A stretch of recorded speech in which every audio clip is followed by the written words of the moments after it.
La baraque. Manque un peu de tranchant côté spinalien. Bon, on va voir l'évolution. Attention à cette mauvaise relance.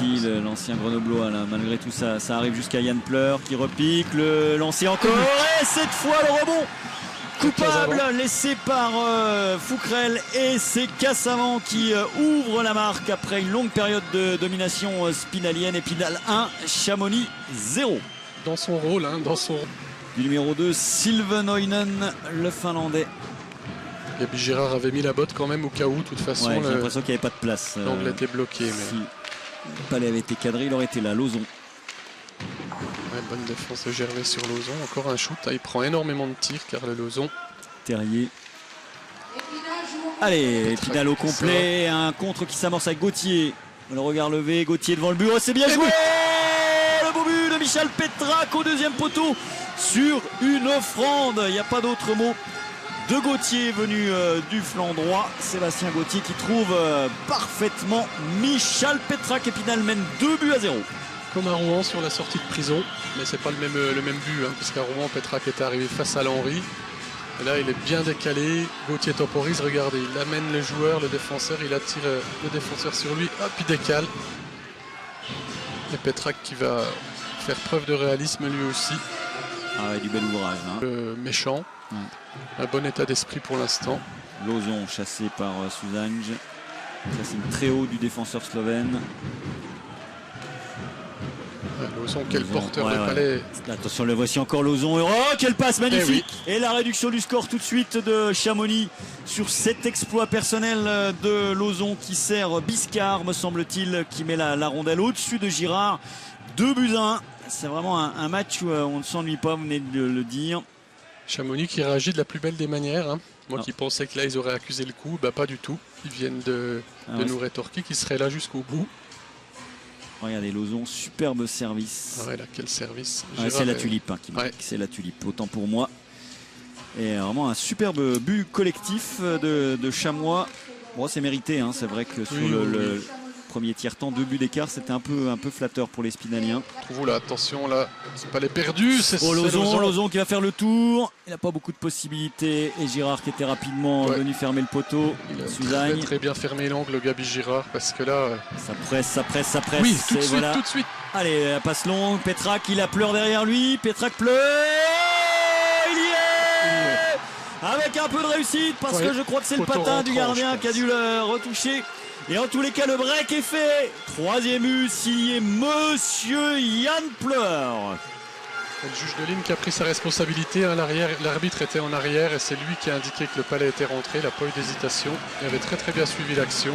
Et il embrasse sa crosse, Yann Pleur, avec ce 3e but qui enterre sans doute définitivement les ambitions de cette équipe de Chamonix. On voit ça. On l'avait dit, il n'attendait qu'une occasion pour planter la banderie. C'est chose faite. Et là, je pense qu'à 2 minutes 50, bon, sauf nouveau but de Chamonix tout de suite derrière, auquel cas on serait à nouveau sous pression. Ouais, c'est sûr. Mais sinon... Allez, 3e but. 3 minutes à jouer cette fois, sauf si Chamonix revient dans la minute qui vient.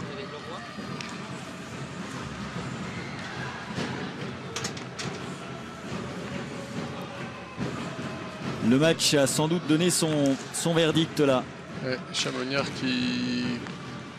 Oui. Ouais, Bouchard qui est bien passé. Et ça y est, cette fois-ci c'est fini. Et il le méritait, Danick Bouchard. Depuis 5 minutes, c'est lui qui faisait le show en attaque à Épinal. Vous avez vu, quand on vous parlait de la vitesse d'exécution de ce garçon-là, ce dribble hypersonique. Et derrière la réalisation, c'est lourd pour Chamonix. C'est trop lourd même pour cette équipe de Chamonix. Mais en tous les cas, Épinal confirme son bon début de saison. Oh, la vitesse d'exécution, vous avez eu ça. Ils ne sont pas trompés les dirigeants et le coach épinalien, évidemment. Très bon recrutement de Santino Pellegrino. Là, c'est vraiment à noter. Il a été déniché. Il a eu les mains libres, il le demandait. Et sur ce qu'on voit ce soir et en ce début de saison, il n'y a pas trop d'erreurs de casting. Non. Que ce soit le gardien, la première ligne, des joueurs de devoir. Attention à cette boulette quand même de Petrac. Pas trop se relâcher. Et si Gabi Girard tient le score, encore un but pris ce soir, 2 à Rouen. En Coupe de Ligue, ça a été 2 et 1. Et attention, ça peut être lourd pour les espaces de Gervais. Ouais, qui jouait le 5e but sur ce double 1-2 entre Gervais et Pétrac. Et Spinalien qui finissent en s'amusant, puisque Chamonix a lâché dans la tête. C'est logique, c'est légitime. Et Spinalien qui se régale. Chamonix a rabasourdi, là le 3e but les a tués. Clairement, ça a été, ils ont été tout près à plusieurs reprises d'égaliser. Ils ont buté sur une défense de fer à Gabriel Girard impérial. Et Gervais, il aurait pu prendre sa chance. Pétrac a raison de le remercier parce que Gervais, hyper collectif comme toujours sur le coup, ça fait 5-1. Mine de rien, Stéphane, 2 buts pour Pétrac ce soir, un poteau. Enfin une barre plutôt. Oui. Donc Michel Pétrac aura été quand même. Il a rempli sa mission. Très en vue sur les offensives de l'ICE. Pouvait être aussi dans les choix difficiles ce soir. Toute l'équipe a donné. C'est Fabien Leroy à qui finalement sera donné l'étoile du match. Probablement. Ça fait l'objet encore de discussions. Il fait un bon match, c'est vrai, Fabien, mais peut-être qu'il aurait fallu récompenser quand même un joueur offensif ce soir. Là, finalement, c'est vrai que la décision du choix du joueur s'est fait avant ce fameux 3e but. Et Girard doit être aussi dans le trio de ce match parce qu'il a quand même permis aux Spinaliens de passer sans encombre les temps faibles.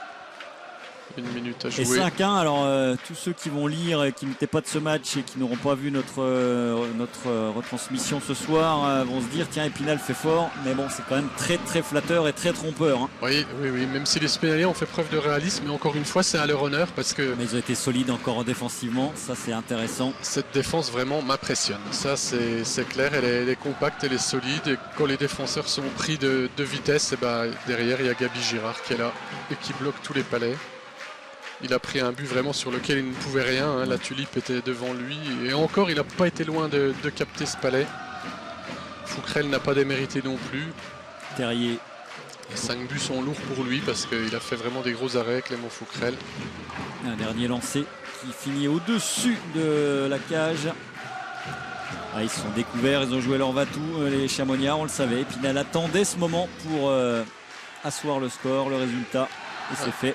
Je pense que tactiquement, Santino Pellegrino avait le match à sa main. Il n'attendait que ça, c'était clair. Et ça a fonctionné. Son plan a fonctionné une nouvelle fois. Et bien voilà, on attendait confirmation, Stéphane. On a commencé cette